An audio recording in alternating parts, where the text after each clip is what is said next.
بسم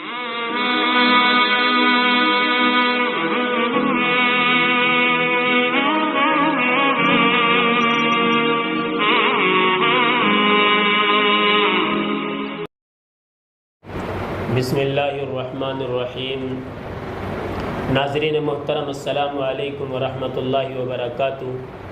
ناظرین محترم، آج کا ایک بہت اہم مسئلہ یہ ہے کہ رمضان المبارک کے موقع پر روزے کی حالت میں ٹی وی دیکھنا یا فلم دیکھنے یا پھر مووی دیکھنے کا کیا ہوگا۔ دیکھیں ناظرین محترم، رمضان کا مقصد تقوی کی تربیت ہے، اور یہ کیفیت انسان پر اسی وقت طاری ہو سکتی ہے جب کہ روزے دار انسان اپنے آپ کو کھانے پینے اور نفسانی خواہشات کے علاوہ اپنے کانوں کی سماعتوں کو، اپنی آنکھوں کی بینائی کو، آنکھوں کی چشم پوشی کو اور اپنی زبان کی گویائی کو دنیا کی بےہودگیوں سے پورے طور پر مامون اور محفوظ رکھ سکے۔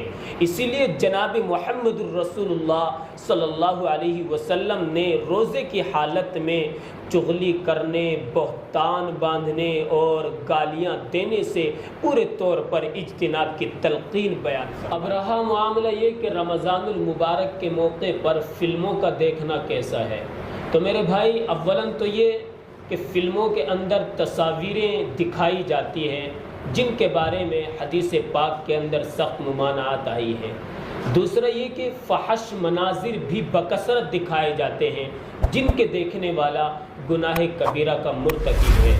اس لیے میرے بھائی یہ تو عام حالات میں بھی فلموں کے دیکھنے سے اجتناب کرنا واجب ہے، لیکن خصوصی طور پر رمضان المبارک کے موقع پر اس کا اہتمام کرنا ضروری ہے۔ اللہ تعالیٰ مجھے بھی اور ہم سبوں کو عمل کی توفیق سے نوازے۔ فجزاکم اللہ احسن الجزا۔ السلام علیکم ورحمۃ اللہ وبرکاتہ۔